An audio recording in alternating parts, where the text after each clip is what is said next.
open up Lightroom, literally from start to finish.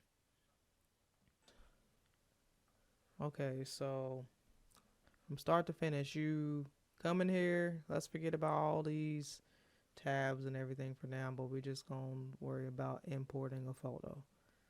Your library is actually where all your photos are. Um, Depending on how you like your stuff to look, I guess. But me, I like to have all my collections and my folders and stuff over here. And then on this side is where I actually edit stuff. You actually do all of your editing in the develop mode. When you go into develop mode, that's when you see on the right or whichever side you choose where you actually can edit your photo. In library, it's more for just looking at your photos. So that can be a little confusing, but that's that. Um, so basically, where you would start is hit import. Come in here, hit import. You can literally, I would say, cull. You can cull your images in this panel. You can't star them and flag them and all that good stuff, but you can go in here and decide, hey, this photo is trash. I don't want it. So here's some stuff. I actually have already imported these, so I'm gonna try my best to pretend. I'm sure there's some in here I didn't grab. But you can literally go in here, starting off, you can uncheck all these photos because by default, unless you want to import all of them at once, but this is the whole point. So you can go in here, start here, look through all your photos and say, yeah, I like that one. I'm going to include that one in my import. Go through, you can literally just go through these. Yeah, I like that. I like that. Or maybe forget this one, but I like this one. Go like, yeah, I like that. I'll choose that. No, I don't like that one, and keep on going. We're like, I don't really like that one. Pass them up and just import the ones that you basically want to import. You can also skip around. You don't have to literally go through all of them. If you know there's like a big patch that you know you want, click your check mark, click the photo, come down to the last photo you want to be at, and do a shift, and then hit your check mark again and the photo, and it'll literally check all of them, or not, because it didn't do it. What am I missing here? Um, Choose that one, come down. No. What am I doing wrong?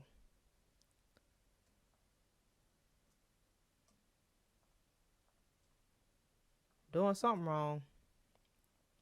I know what it is. So you choose the first one, and then you choose the last one, and then you come down here and you hit a check mark, and then it chooses all of them. My bad. So that's how you do it. We'll do uncheck again so I can show you one more time. You choose this one, and you say, okay, I like all the ones till from here all the way to down here. You choose this one, and then hit your check mark, and it chooses all of them. So there's that. Let's pretend, because I've already imported these, so we're just gonna pretend like that we're importing them now. And I'm just gonna go ahead and hit cancel actually. But let me go to my folder. Oh, another thing. Let me go back in here real quick. Another thing in here, if you look here on the right, you can add stuff to collections. Collections is basically how you organize everything in here. You literally go here in collections. It's decently organized on mine, but like I have down here a Dallas folder. This all was taken in downtown Dallas, okay? So down here in the Dallas folder, what I would normally do is say, okay, Dallas, downtown Dallas. And whatever I choose, I hit import and boom. After I'm done importing, come over here to my collections, find Dallas, downtown Dallas. I actually have already imported these. All my new things are at the bottom. So here's all the photos that I actually did choose from that day. So this is what you would see organized. So here is again in the library, it only shows you the preview of the photo, so the quality doesn't look that great. But when you go into the develop module, boom, now you're ready to start developing your photo, aka editing it. So we're talking about presets. And here, these are where my presets are. I have a few, and then there's the ones that Lightroom actually just came out with. They got a few of them, but you can go in here and I don't know. We'll go into one of these presets, and they show you what it would look like. Oh, it looks kind of cool, don't it? It's a little much, but yeah, here's like presets or whatever. Okay. Um, let's say that um, let's say oops. Let's say that I wanted to start from scratch. Okay. This one actually I think is already edited a little bit. Yeah, it is. So we're gonna reset it. Let's say I wanted to start from scratch, and I come in here and I say, oh, I want this to be a little bit on the warm side. Oh, I want it to be a little darker and bring out my shadows a little bit, whatever. Bring the whites up a little bit, blah, blah, blah. The vibrancy up a little bit. Maybe I want to mess around with a color profile. Doesn't look too bad. So I say, okay, I like this. I want to save it as a preset. Come over here, plus symbol right next to preset. Create preset. Name it. I don't know, red nights. Name it something so you remember, like, oh yeah, that was that one time I took that photo of that truck, and I really like the way that one looked, and just, oh, whatever you want to do. You can also group presets. I have a Peter McKinnon fall pack in here that my friend gave me that I don't use because they're so harsh. They're really hard to use, but you can also do groups. You can make a new group and then maybe call it your favorites or something like that, and then put all your favorites in there. But down in here, you can choose what you want, you know what I'm saying, to be included in your photo. If you know that you came in here and you had to do maybe some noise reduction to the photo, maybe in the future you don't want to have to do that to the next photo. So by default, you're like, I like the color profile and everything, but I don't want it to mess with my noise reduction. So you would uncheck it, or the clarity in the photo. I don't want it to copy that. Anything you don't want it to copy onto a new photo, you have to uncheck it. So that's that. But after you're done with that, it will be in your preset section. You can choose it all the time. Snapshots, I have no idea what this is. History, this is obviously history. You can go in here and go backwards in time if you didn't like something. So there's that. Collections, I just showed you that. That's basically where you can organize everything, and you can create collections and folders to organize all your stuff. Okay, so over here we just edited this photo, right? You got your normal things in here, your white balance, your tint, your exposure, your shadow, doing everything with your shadows, your clarity. Basically, clarity kind of sharpens things. If you use Adobe Camera Raw, it's the same thing. Especially now, this looks just like Adobe Camera Raw, or Adobe Camera Raw looks just like this because they just changed it to look just like Lightroom. But yeah, you can do automatic lens corrections. You can see it detected what lens that this was shot with. So it's going to automatically make sure there's no distortion or vignetting, remove any chromatic aberration from that photo. Calibration, I don't really know how to describe this, but it makes your photos more vibrant. It's only in the Lightroom Classic build. It's not in CC or mobile for whatever reason, but it just makes your stuff look more like vibrant and in your face, basically. At least that's what I use it for.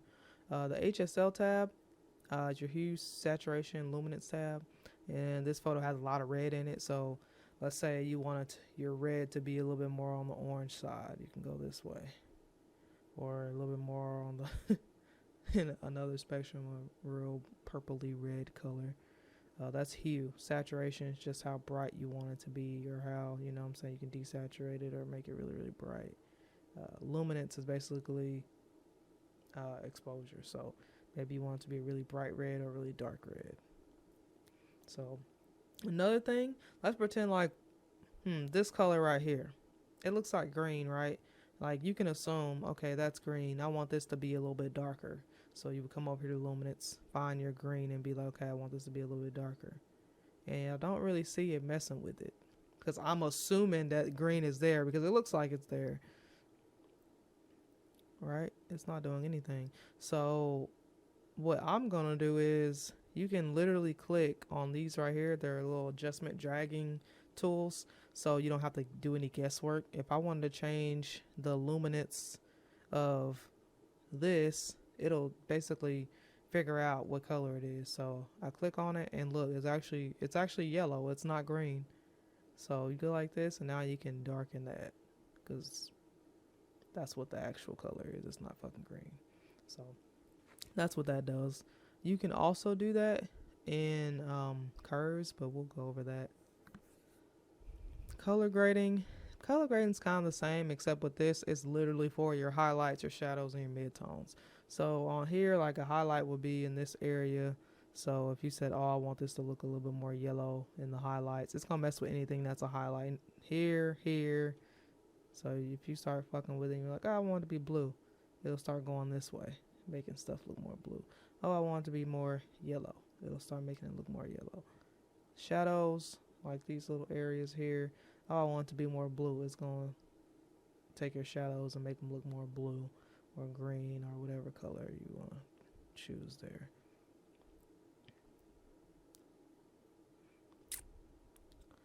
And you can also balance these things. So if you come over here and you do this, you can take some away, add some, blend it up real good, whatever. Transform is basically, this is more for, I like to use this for things when you're trying to get straight lines, like cityscapes and stuff like that. Like if you're taking a picture of a building, sometimes you get that kind of, it just looks weird. This will make sure that you got a nice straight building so that it doesn't look all funky and not right. Effects. This is actually where you can add grain to your photo. Everybody knows what grain is, even though everybody don't shoot film. But here you can add a gradient. You can add a dark gradient or a light gradient around a photo, whatever. If you wanted to, everybody knows what that's a gradient, a vignette. Everybody knows what a vignette is, so that's what this is if you wanted to make it look more, focused in on something. Details, basically where you sharpen at. I went over this in a little mobile video, but this is basically where you sharpen at. So sometimes when you're sharpening, you can't really see that good. You can zoom in, if you want to, I guess. So you can kind of get close and be like, okay, I know what I'm sharpening. But another way to sharpen, what you can do when you're sharpening, hit your Alt key, and it'll show you it in black and white while you're sliding, so you can really see the details a little bit more. Also, another thing you can do is masking. If you know there's an area where you don't want the sharpening tool to touch, like, only thing I want to sharpen is the grill. Okay, let's see.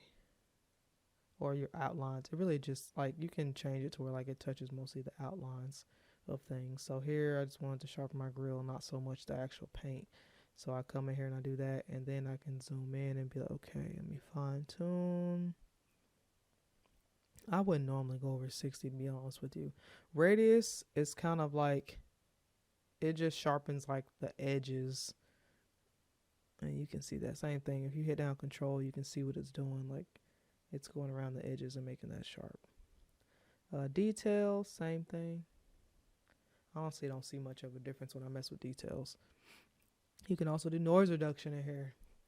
Noise reduction, if you got a little noise in your photo, depending on what ISO, this ISO is actually pretty high. I can come in here and I can be like, look, I just want a little noise reduction. It'll take a little bit of the noise out of it. If you do it too much, it'll look like a damn painting, so don't go too overboard with that. Same thing with color noise. Sometimes you get weird speckles in photos, which is your color noise. You can usually see it. I don't see much in here, but that's what that is here. Try to get that weird noisy color out of your photos. So there's that.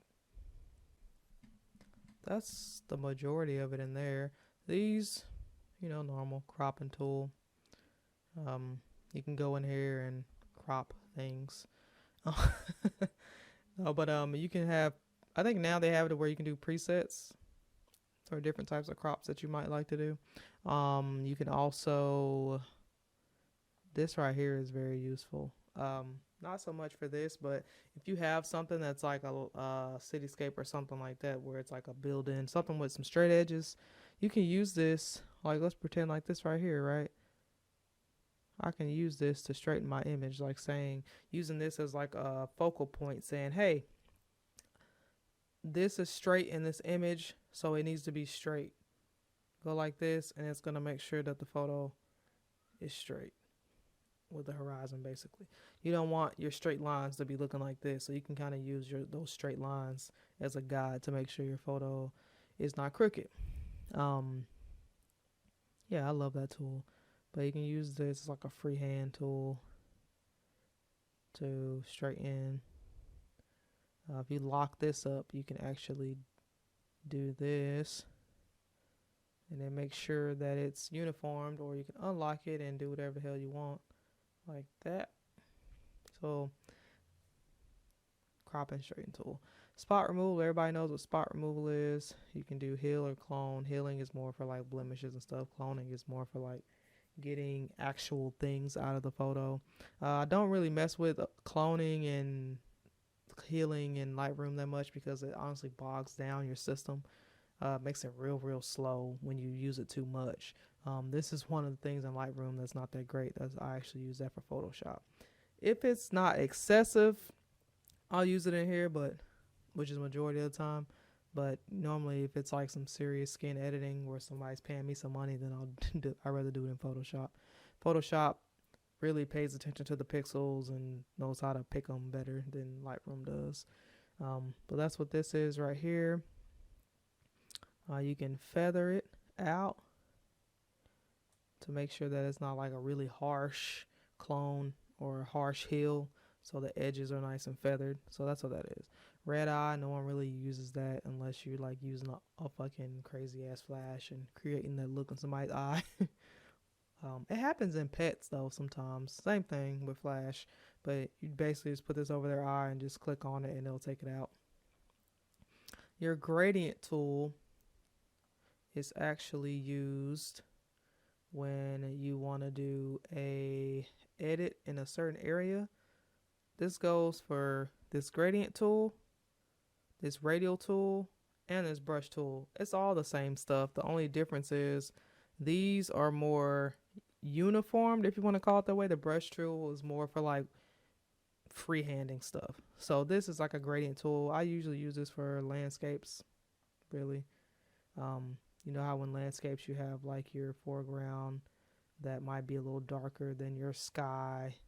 So maybe you want to come down here and do like, oh, I want to darken, I guess pretend like this is the sky. I want to darken my sky up because I don't want it to be blown out compared to what's in the actual foreground. So that's what that is. I like to use that for that, or I like to use it just for like to have like a look, make stuff look a little more, I don't know what you want to call it. Like, see how it kind of adds, I don't know what you want to call that, but that's what I use that for. And you can also, whatever you do in here, they used to not have this like a couple years ago. You can go to brush, erase down here, and whatever you don't want it to hit, you just erase it out. Just like that. If you want a little more precise removal, go to auto mask and it'll try to stay within the lines of where you want to remove and not try to go over. So this is really good for like hard edges and stuff like that. But it keeps you from going over the lines, if you will. So if I was like going here, it would try to keep me from going outside of that little area right there. So that's a good thing about auto masking. You can do that also with this tool as well. Your radial tool. Radial tool is more for things that are around, like people's faces and things like that. Like let's say if I wanted this guy to kind of stand out a little bit. First of all, let me show you this. it's a very hard line. No, see how hard the edges are on this damn circle or this oval. Feather, that's what feather is for. You want to feather the edges out some so they don't look so damn obvious. Even though it looks obvious any damn way because it's a bright ass radio filter around somebody. But if you want it to not look so obvious, you can do it like this. And guess what you could also do? You can invert it. So let's say you said, I want everything else but this guy to be really bright. Choose the guy first and then invert it, and then boom, it inverts that selection, and it makes sure that whatever you're doing here is applied to everything else but him. And again, you can mess with the feather, same thing. But yeah, you can change the temperature of your radial filter that you added. You can change the tint. Anything that's in here is what you can change from what you selected. So there's that. Brush tool, same thing, just you actually can choose the areas that you want to target. That's all that is. Instead of using something that's already preset to be a circle or a gradient tool. So that's basically the majority of it, I would say. They did come out with something called like what's it called? Range mask. So let's pretend like this. I think this only works in the brush tool. I don't think it works in the other tools. Nope, they have it in the radial tool too. And they have it in this tool too. But normally I use it in the brush tool. Range mask. Let's pretend like, since we'll do color. So let's say I want to select this all the red in this truck. And right now I got it on auto mask.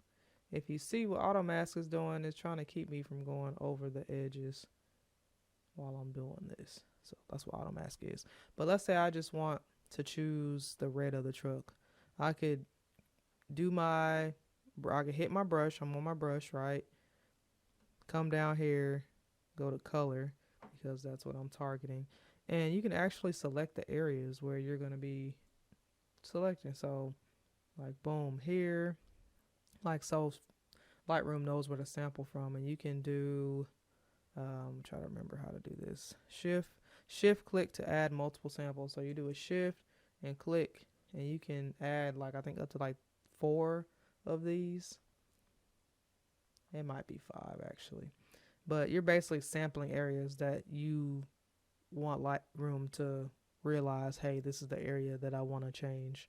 So go back in with your brush after you're done selecting and choose all the areas. It doesn't even have to be precise. Like it can be kind of sloppy. Basically, this tool is here so that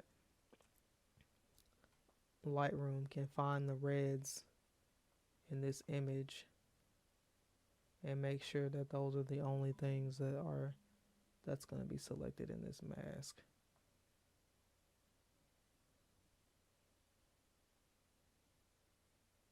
So I'll go in here with this sloppy because this is really hard to do without some help in some kind of way.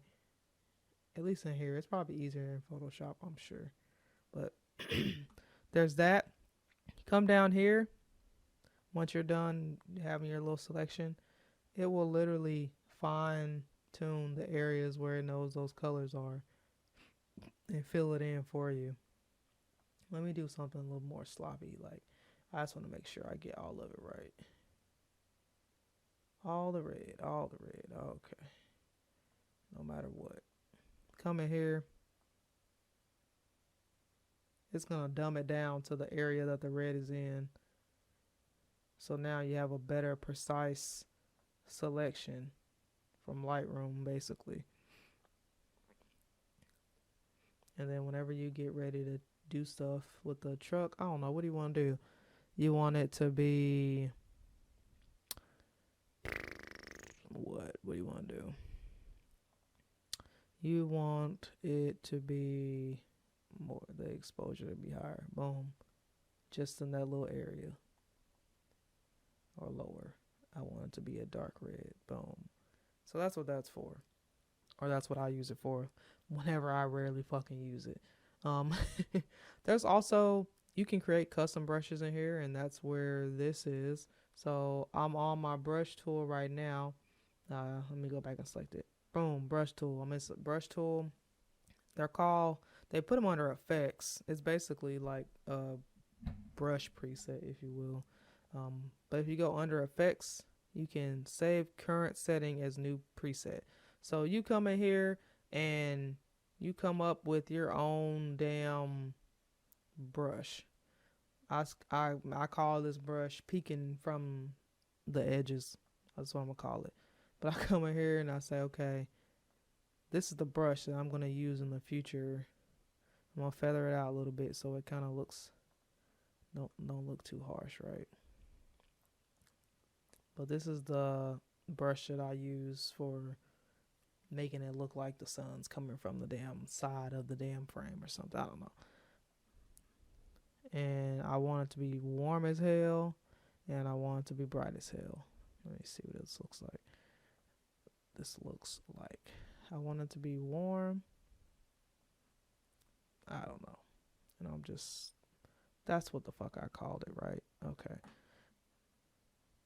That's what I'm about to call it. I come here and I go save current brush, and I call it peeking from the side sun. I don't know. That's what I'm going to call it.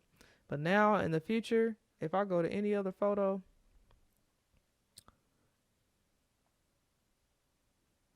I don't know who these folks are. I don't know who half the people are I take photos of sometimes. Don't care. But if I go in here and I'll say, okay, here's my peeking from the sun brush, it's going to do the same thing it did in that other photo and make it look like that. This actually looks kind of cool in the first damn place.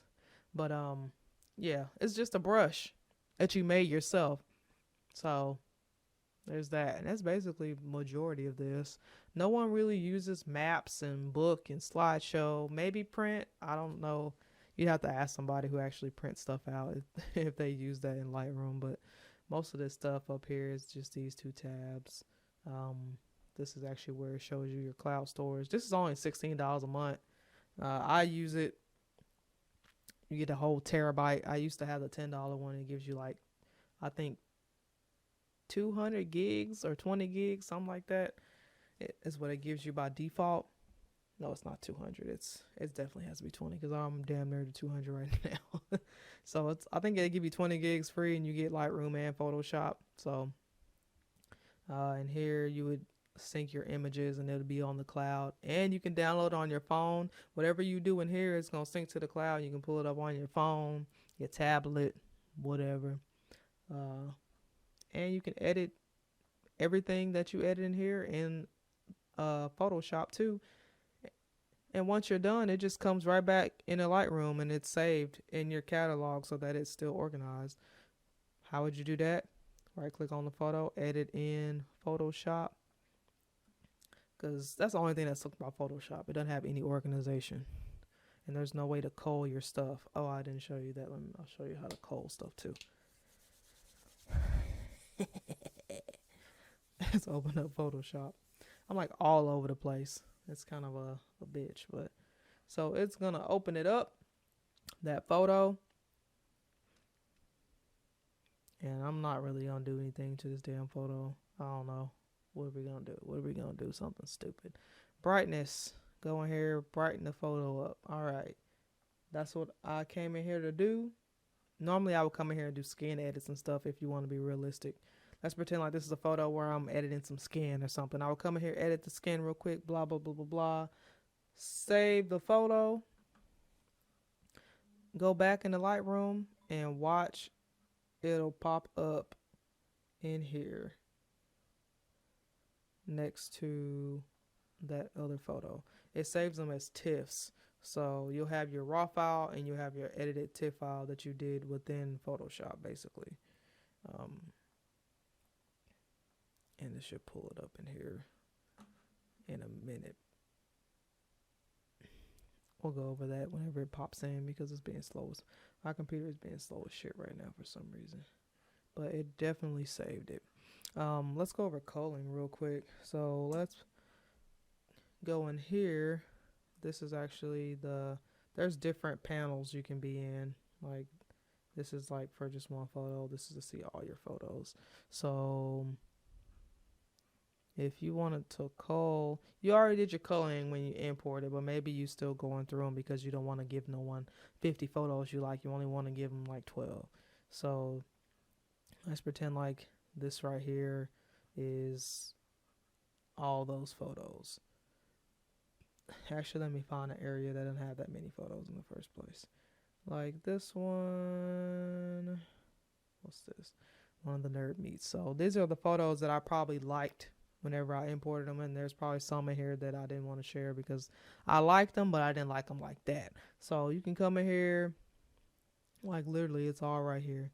You can flip photos real quick right here. Boom, boom, flip, flip. You can star them real quick. Star here, no star. Or you can just hit the damn number key. Like I want to do 1 star here, 2 stars here, 5 stars here just by hitting the number key. 0 stars. If you want to flag it, you hit the P for pick. So, and I think if you want to unflag it, it might be U, but I'm not sure. But it's pretty easy. You just click the photo, hit whatever number key for how many stars, P for pick. You know, I don't know all the shortcuts, but it's all right here. You can flip them, all that stuff. And you can also do color. So I think Thomas was talking about how you can color label things for like, oh, I've already edited this. You can, boom, oh, it's green. If it's something you haven't edited yet, you can make it red. Just set color labels for stuff, ratings, or flags. So that's a good way to cull your stuff like that too. And you just go into attributes if you want to sort something by a certain thing. Say whatever you flagged, go here, it'll show everything that you flagged. Everything that I said I wanted to be green, that was ready, I already edited, it will show up here. So there's that. And you can also do word searches as well. I think you can do keywords in here too. Like you can put keywords into certain photos, so in the future it's easier for you to find them in here. You can do it like that. Metadata, I think they show this in Darktable. You can go to cameras. This is actually based off of whatever I've selected over here, but if you went into just all your photos, not just one collection, but all the photos you have. I have like 25,000 photos. But here, if I went into metadata, it'll show every camera I've ever used or have whatever pictures have been imported in here with certain cameras. So I actually rented an X-T4 once. So if I didn't feel like trying to figure out where that was, I can just go in here, find the camera, find the lens, and be like, okay, these are all the pictures I shot with that camera. So you can sort stuff by that. So yeah, that's basically it. That's Lightroom in a nutshell. I want to go back and prove that damn picture saved from Lightroom or not. What the fuck? It might actually be in folder. Yeah, there it is. So yeah, that's basically it. Lightroom is pretty easy